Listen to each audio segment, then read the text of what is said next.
आइए आज समझते हैं अपने केंद्र शासित प्रदेश यानी कि यूनियन टेरिटरी के बारे में।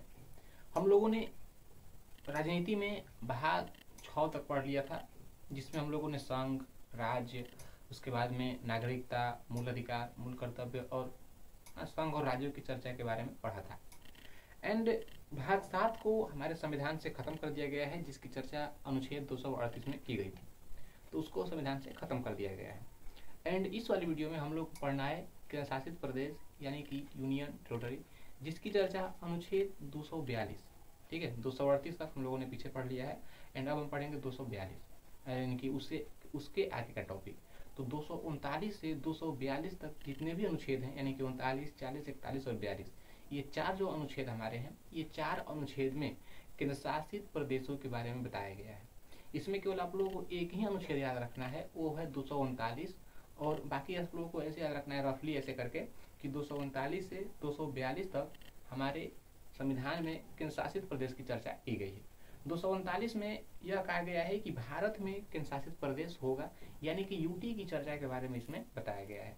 यूटी क्या है, कैसे काम करता है, हम सबके बारे में पढ़ेंगे, लेकिन 239 पे आप लोगों को ज़्यादा फोकस यहाँ पे करना होगा।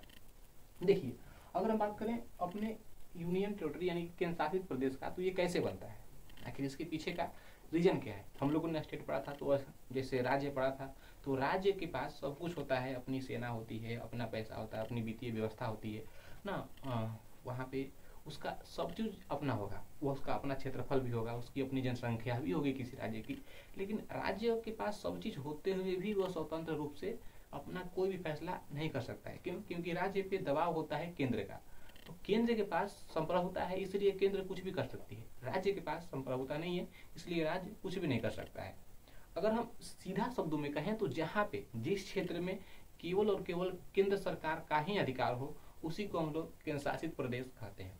यानी कि जिस पे कह सकते हैं भारत सरकार का अधिकार हो, उसे ही हम लोग केंद्र शासित प्रदेश यानी कि यूनियन टेरिटरी के रूप में मानते हैं। अब देखिए, केंद्र शासित प्रदेश बनने के पीछे का कोई ना कोई लॉजिक होगा। आखिर भारत में राज्य 28 हैं और केंद्र शासित प्रदेश केवल 8 गो को ही क्यों बनाया गया है। हमारे पास कुल मिलाकर के केवल यूटी 8 गो है, उससे आगे नहीं।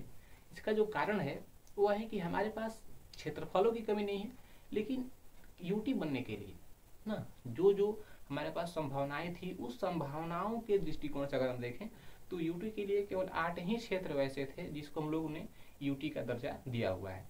अगर हम बात करें भारत में यूटी की, तो आप लोगों ने अगर भारत का नक्शा देखा होगा तो उसमें आप लोगों को क्लियर एकदम याद होगा। जैसे अगर हम नक्शा की बात करें तो ये हमारा हो गया भारत का नक्शा, और यहाँ पे देखिए ये जो है ना, यहाँ पे ये जो है हमारे पास एरिया, तो सबसे पहले यहाँ पे हो गया हमारा ये वाला जम्मू एंड कश्मीर, ये वाला हो गया लद्दाख, यहाँ पे हो गया हमारा चंडीगढ़, और यहीं पे हमारा है दिल्ली। उसके बाद में दमन दीव, दादरा नगर हवेली, उसके बाद में यहाँ पे पांडिचेरी हो गया, यहाँ पे हो गया लक्षद्वीप, और यहाँ पे हो गया अंडमान। ठीक है, और 4 और 4 यहाँ पे 8 हमारा हो गया।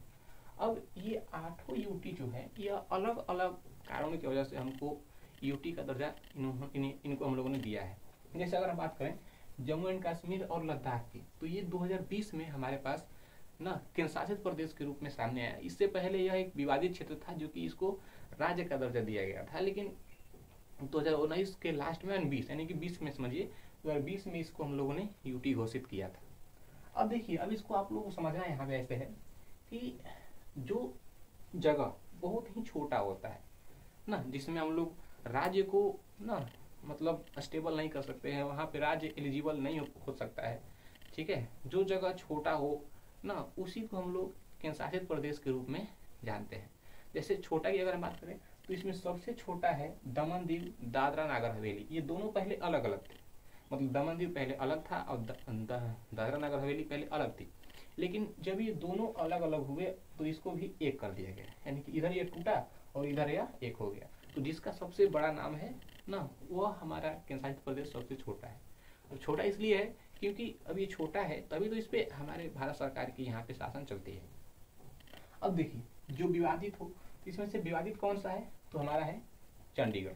चंडीगढ़ जब हम पढ़ते थे, मतलब जब हम अपने समय में ना, अभी भी पढ़ते ही हैं, लेकिन जब प्रॉपर ना पढ़ाई करते थे, तो उस टाइम पे हमको ये लगता था कि अच्छा पंजाब की राजधानी चंडीगढ़ अलग होगी और हरियाणा की राजधानी चंडीगढ़ अलग होगी। लेकिन जब हम पढ़े ना, जब हम अलग अलग किताबें पढ़े, अलग अलग टीचरों से हमको पढ़ने का मौका मिला, तो वहाँ पे हम समझे कि अच्छा हरियाणा की राजधानी चंडीगढ़ और पंजाब की राजधानी जो चंडीगढ़ है, चंडीगढ़ एक ही है, बस राज्य अलग अलग है। तो चंडीगढ़ विवादित है, यानी कि यह विवादित वाला जगह है। हरियाणा बोलता है कि चंडीगढ़ हमारा है, पंजाब बोलता है कि चंडीगढ़ हमारा है। इसलिए जो विवादित जगह हो ना, उसको सरकार बोलती है कि ना यह राज्य रहेगा और ना यह जिला जिला रहेगा, इस पे हमारा अधिकार रहेगा। और जिस पे सरकार का अधिकार होता है वो भी भारत सरकार का, उसी को हम लोग केंद्र शासित प्रदेश बोलते हैं। ठीक है, अगर हम थोड़ा सा और आगे बढ़ें तो जो राष्ट्रीय महत्व का हो, यानी कि कह सकते हैं राष्ट्रीय महत्व का इसमें से कौन कौन सा है, तो राष्ट्रीय महत्व का जम्मू एंड कश्मीर है, यहाँ पे खनिज वगैरह तो मिलते हैं। उसके बाद में लद्दाख है, उसके बाद में हमारा दिल्ली, भारत की जो राजधानी है दिल्ली, वो अभी एक केंद्र शासित प्रदेश ही है। ठीक है, तो झारखंड बोल रहे हैं, जम्मू एंड कश्मीर, उसके बाद में लद्दाख, उसके बाद में दिल्ली, ये हमारा राष्ट्रीय महत्व का हो गया। अब देखिए जिसकी संस्कृति अलग हो, अब ये संस्कृति क्या होती है, तो अब समझिए कि आखिर ये संस्कृति होती क्या है। तो संस्कृति भारत में अलग अलग आप लोगों को देखने को मिलेगी। जैसे हमारे ही भारत में आप लोगों ने देखा होगा कि आपके अपने ही क्षेत्र में कुछ लोग होंगे जो इस्लाम की संस्कृति को मानते होंगे, कुछ लोग होंगे जो कि हिंदू की संस्कृति को मानते होंगे, कुछ लोग ईसाई होंगे, कुछ सिख होंगे, कुछ बौद्ध होंगे, कुछ जैन होंगे, यानी कि अलग अलग लोग अपने हिसाब से अलग अलग संस्कृतियों को मानते हैं। अब देखिए आखिर संस्कृति होती क्या है, तो जैसे आप अपने पर्व त्योहार को मनाते हैं, अपने खुशियों को किसी के साथ सेलिब्रेट करते हैं, या फिर आपकी जो खान पान है, आप किस देवी देवता को पूजा करते हैं, वही आपकी संस्कृति है। संस्कृति अलग हो जाती है और आपके संस्कार अलग हो जाते हैं। जैसे हर धर्म की अपनी अपनी संस्कृति है और हर धर्म के अपनी अपनी संस्कृति के अनुसार उस धर्म में ना लोग संस्कार मतलब अपना अपना अपनाते हैं। जैसे हिंदू में संस्कार है किसी को ऐसे प्रणाम किया जाता है हाथ दोनों जोड़ करके, इस्लाम में ऐसे किया जाता है, और अगर ईसाई की अगर हम बात करें तो कोई हैंडशेक करता है या फिर कोई हक करता है ऐसे करके। तो अपनी अपनी धर्म के अनुसार, अपने अपने रिलीजियस के अनुसार लोग अपनी अपनी संस्कृति और संस्कार को फॉलो करते हैं। खैर वो एक अलग टॉपिक हो जाती है, और टॉपिक पे वापस आते हैं। अगर हम लोग संस्कृति की बात करें तो पांडिचेरी जो कि हमारा अभी 3 राज्यों में फैला हुआ यूटी है, यानी कि सभी केंद्र शासित प्रदेश, जम्मू कश्मीर हो गया, लद्दाख हो गया, चंडीगढ़, दिल्ली, दमन दीव, दादरा नगर हवेली हो गया, उसके बाद में ना लक्षद्वीप हो गया, अंडमान निकोबार हो गया, ये जो 7 हमारे पास केंद्र शासित प्रदेश हैं, ये सभी एक ही जगह पे है। लेकिन जो ये पांडिचेरी है ना, ये एक जगह पे नहीं है, ये 3 राज्यों में फैला हुआ है। पहला आंध्र प्रदेश, दूसरा तमिलनाडु, उसके बाद में केरला। इस बात को आप लोग याद रखिएगा, ये बहुत ही आप लोग हाई लेवल पढ़ लिए। पहला हमारा हो गया आंध्र प्रदेश, दूसरा हो गया तमिलनाडु और तीसरा हो गया केरला।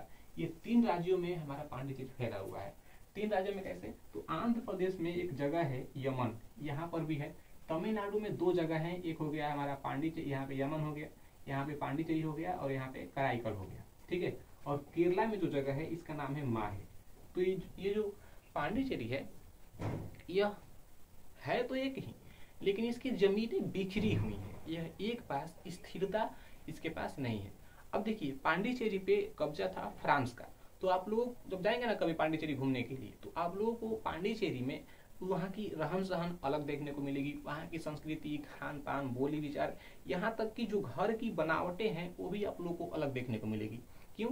क्योंकि यहाँ पर फ्रांस का कब्जा था, और कहने के लिए हमारा जो देश है भारत, वह 1947 में आज़ाद हो गया था।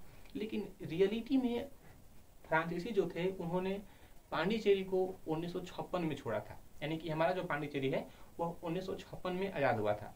और गोवा पर कब्जा था पुर्तगालियों का, तो गोवा आज़ाद हुआ था 1961 के अंत में, यानी कि लगभग आप लोग बोलिए 62 में, 1962 में हमारा गोवा आज़ाद हुआ था। तो कहने के लिए हमारा पूरा देश 1947 में आज़ाद हो गया है। लेकिन कुछ कुछ क्षेत्र ऐसी भी थी जो कि बाहरी लोगों के कंट्रोल में वहाँ पे ना लोग राज किया करते थे।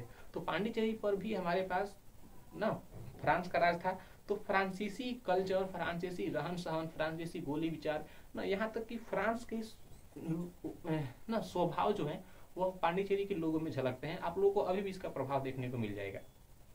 तो जिसकी संस्कृति अलग होती है ना, उसको भी हम लोग ना यूटी में वहाँ पे डाल देते हैं। अब देखिए जो समुद्र से दूरी पर हो, तो दूरी पर कौन कौन सा है, तो लक्षद्वीप हो गया और अंडमान हो गया। ये समुद्र में है यानी कि भारत से दूरी पर है, भारत का हिस्सा तो है लेकिन ये भारत से दूरी पर है। ठीक है, ये हमारे पास इतने आप लोग देख लीजिए कि आखिर एक यूटी बनने के लिए कौन कौन सा कारण होना चाहिए। अब हम आगे कुछ बात करते हैं।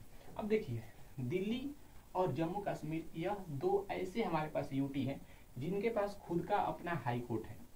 यानी कि अब देखिए खुद का अपना हाई कोर्ट का मतलब कि जैसे अगर हम बात करें लक्षद्वीप की, तो लक्षद्वीप के पास अपना हाई कोर्ट नहीं है।